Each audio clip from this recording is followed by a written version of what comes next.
शैला गांव के खाद की नकल की दूसरी घटना सामने आई है। गुजरात में सब कुछ नकली है, स्थानीय लोगों ने सवाल उठाए। आपको बता दें, शैला तालुक के किसानों के साथ अन्याय क्यों? गुजरात में दुनिया के साथ बार बार अन्याय क्यों? दुनिया के अन्नदाता के साथ विश्वासघात क्यों? नकली बीज, नकली खाद, नकली दवा, जिससे किसानों की हालत खस्ता है, जिससे किसानों पर लाखों रुपए का कर्जा हो रहा है। पूरे गुजरात में हर चीज नकली बेची जा रही है और सिस्टम तभी जागता है जब खबरें प्रसारित की जाती हैं। कुछ दिन पहले छड़ियाली गांव में एक घटना हुई जिसमें कृषिवाड़ी विभाग के उच्च अधिकारियों ने मौके पर जाकर जांच की थी, जबकि सुरेंद्रनगर इलाके में तीसरी बार डुप्लीकेट खाद और बीज की घटना सामने आई है। एक सप्ताह से सैला तालुका के धीरू भाई बादी गांव, गुड़ियावाला गोट भाई और गांव के खितला सिरवानिया गढ़ में जैसे गांवों के किसानों ने नर्मदा एग्रो फर्टिलाइजर बड़ौदा में और चैंपियन कंपनी जू आर्जेटो नामक कंपनी से उर्वरक खरीदा है, जिसमें इस खाद का प्रयोग करने वाले किसानों के खेतों में लगे सभी पौधे जल गए और किसानों को भारी नुकसान हुआ।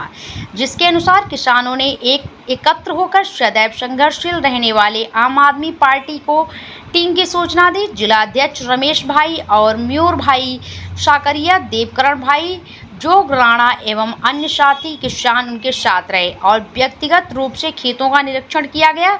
सोशल मीडिया के माध्यम से वीडियो वायरल कर गहरी नींद में सोए व्यवस्था को जगाने का समय आ गया है। किसानों का कहना है, जब महंगाई दिन ब दिन बढ़ती जा रही है तो सरकार को फर्जी कंपनी के खिलाफ कड़ी कार्रवाई करनी चाहिए और जांच कर कार्रवाई करनी चाहिए और किसानों को हुए नुकसान का मुआवजा भी दिलाना चाहिए। જ્યારે આમાં ડીએપી ખાતર નાખ્યું છે, આ બંને વસ્તુનો તમે ફરક જોશો। આ મૂળ તમે જો આ મૂળનો વિકાસ સદંતર થઈ રહ્યો છે, જ્યારે આનું મૂળ મળી ગયું છે, ત્યારે આ ચેમ્પિયન એગ્રો કંપની દ્વારા આજે કેટલા ગામના ખૂબ મોટા સંખ્યામાં ખેડૂતોને મિત્રો છેતરપિંડી કરવામાં આવી છે। તમામ ખેડૂતો પાસે બેગ અને જીએસટી નંબરવાળા પાકા બિલ છે।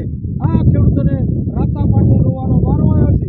લાખો રૂપિયાનો ખર્ચ કર્યો છે, 3-3 વખત ખેતી કરી છે, 3-3 વખત બિયારણ વાવ્યા છે, નિંદામણ કર્યું છે, રાસાયણિક દવાઓ છાંટી છે। આટલો બધો ખર્ચ કરવા છતાં આજે તમે જુઓ છો કે આ હવે 2 મહિનાનો સમય વીતી ગયો છે। આજે ગુજરાતમાં અને જિલ્લામાં સાયલા તાલુકામાં 150 પણ ઓછો છે। એમાં પણ જગતના તાજ સાથે આવા જે બેફામ છે ડુપ્લિકેટો, એના સાથે આવો ઘોર અન્યાય થયો છે।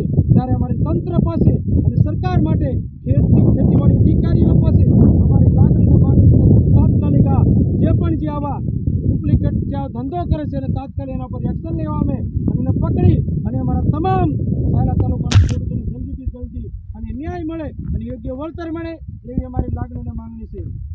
જય હિન્દ, જય માતાજી, જય જવાન, જય કિસાન, જય જવાન, જય કિસાન, જય જવાન, જય કિસાન।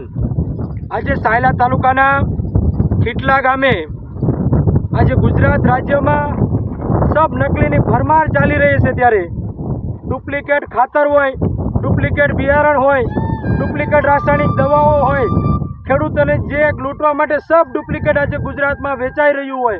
डुप्लिकेट आईपीएस अधिकारी होय, डुप्लिकेट टोल टेक्स नाका होय, डुप्लिकेट डेप्यूटी कलेक्टर कचेरीओ होय, हरेक जग्याए गुजरात में डुप्लिकेट दरेक जगह डुप्लिकेटનું વાત સંભળાઈ રહી છે। ત્યારે આજે અમે કેટલા જ ગામની મુલાકાત લઈ રહ્યા છીએ। ત્યારે હમણાં જ 3 દિવસ પહેલા આપ સૌએ સાંભળ્યું છે કે સડિયાળી ગામમાં પણ એક નર્મદા એગ્રો ઇન્ડસ્ટ્રીઝ કંપની દ્વારા સડિયાળીના ખેડૂતોને પણ એક ડુપ્લિકેટ ખાતર આપી અને 500 વીઘાથી વધારે ખેતરમાં સદંતરે પાક આજે બળી ગયો છે। ત્યારે આજે મેં કેટલા જ ગામની મુલાકાત લેતા અહીંયા પણ કેટલા ગામમાં ચેમ્પિયન કંપની દ્વારા આ પણ એક વડોદરાની एक कंपनी से एना पण आज राघवभाई नामना खेडूतने कपा आ डीएपी ना नामे खातर पधराव्युं छे। तमने कीधुं छे के आ सेंद्रीय खातर छे, डीएपी करता पण तमने सारुं उत्पादन आपशे। ज्यारे तेमने डीएपी नथी मळ्युं त्यारे आनो ना छूटके ए लोकोए उपयोग कर्यो छे। तो तमने फरक बतावीश के तमे जोवो छो आ डीएपी आ खातर नाख्या पछी आ छोडवा 3 वार वाग्या पछी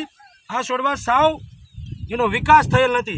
त्यारे तमे मारी पासे जोशो के राघवभाई एना एक पड़ामां